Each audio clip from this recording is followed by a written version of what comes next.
Pernah nggak sih kalian berbuat baik, tapi dalam hati kecil tuh berharap ada yang lihat dan muji? Atau mungkin ngerasa kayak lagi pakai topeng. Di depan orang lain kita A, tapi di dalam hati kita B. Kalau pernah, tenang, kamu nggak sendirian. Hari ini kita bakal kulik bareng-bareng anatomi dari dua sifat yang mungkin sering banget kita temui. Bahkan tanpa sadar ada di diri kita sendiri. Ria dan nifak.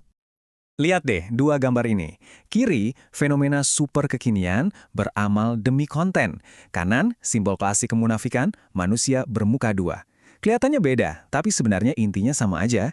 Keduanya nunjukin pergulatan abadi antara niat tulus yang ada di hati sama apa yang kita tampilkan di panggung dunia. Jadi, pertanyaannya simpel banget sebetulnya. Di mana sih garis batasnya? Kapan sebuah kebaikan yang murni berubah jadi sekedar pertunjukan? Nah, pertanyaan inilah yang akan jadi kompas kita untuk membedah dua sifat yang akan kita bahas tuntas hari ini. Oke, kita mulai dari yang pertama, ria. Ini dia nih, bahaya yang diam-diam ngintai di balik setiap pujian dan pengakuan yang kadang kita cari-cari.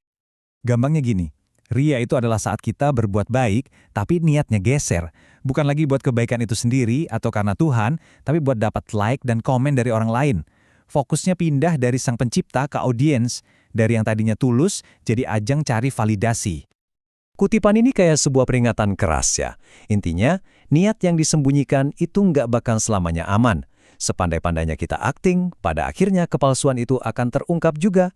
Ini menegaskan kalau dalam timbangan spiritual, niat di hati kita itu bobotnya jauh lebih berat daripada penampilan luar.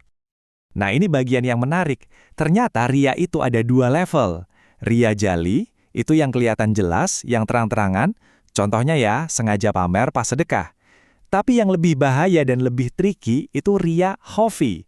Ini tuh perasaan senang yang nyelip di hati kita pas perbuatan baik yang tadinya kita sembunyiin, ketahuan orang dan kita dapat pujian. Jauh lebih halus sih, dan seringnya kita nggak sadar. Itu dia yang bikin lebih sulit dideteksi. Contoh-contoh ini mungkin kedengaran familiar banget ya. Mulai dari sedekah yang sengaja diperlihatkan, ibadah yang mendadak jadi lebih khusyuk pas ada penonton, sampai cara kita berpakaian buat ngebangun citra tertentu. Semua ini adalah bentuk ria yang sering banget menyelinap di kehidupan kita sehari-hari. Sekarang, kita masuk ke level yang lebih dalam dan lebih bahaya. Nifak. Kalau ria tadi ibaratnya memoles kebaikan biar kelihatan kinclong, nifak ini memakai topeng kebaikan buat menutupi kebusukan di dalam. Inti dari nifak itu adalah keretakan. Ada jurang yang dalam banget antara apa yang diucapkan, apa yang diperbuat, dan apa yang sebetulnya ada di dalam hati. Ini adalah kepura-puraan level dewa, sebuah pertunjukan yang menyembunyikan kenyataan batin yang beda total. Ayat ini menangkap esensi nifak dengan sempurna. Coba bayangin, di depan kelompok A mereka ngaku, kita sama tok, kita satu tim. Tapi begitu mereka balik ke kelompok aslinya, mereka malah ngetawain dan ngejek kelompok A. Nah, inilah definisi klasik dari perilaku bunglon atau bermuka dua yang jadi jantungnya kemunafikan. Sama kayak ria, nifak juga ada dua jenis. Yang pertama, nifak i'tiqadi. Ini level paling berat karena udah menyangkut fondasi keyakinan. Di luar kelihatannya beriman, tapi hatinya mengingkari. Nah, yang kedua adalah nifak amali atau nifak dalam perbuatan. Orangnya mungkin di hati masih beriman, tapi kelakuannya, itu dia, mencerminkan sifat-sifat seorang munafik. Ini semacam kebocoran karakter gitu loh. Ini dia, 3 lampu merah klasik dari nifak yang gampang banget kita kenali. Bohong, ingkar janji, dan khianat. Coba perhatikan, ketiga hal ini secara langsung menghancurkan fondasi paling dasar dari semua hubungan antar manusia, yaitu kepercayaan. Oke, kita udah tahu definisinya, jenis-jenisnya. Terus kenapa? Kenapa ini penting banget buat dibahas? Yuk, kita lihat harga yang harus dibayar, baik buat diri sendiri maupun buat masyarakat, gara-gara ria dan nifak. Tabel ini nunjukin dampaknya secara gamblang banget. Kalau ria, akibatnya amal baik kita jadi hangus, sia-sia, dan menciptakan budaya pamer. Tapi coba lihat nifak. Wih, dampaknya jauh lebih ngerusak. Bukan cuma merusak diri sendiri, tapi bisa meracuni satu lingkungan sosial dengan menghancurkan kepercayaan dan memicu perpecahan. Setelah ngelihat masalah dan dampaknya yang serem tadi, tentu kita butuh solusinya kan? Jadi gimana caranya kita bisa bangun perisai buat ngelindungin diri dari ria dan nifak?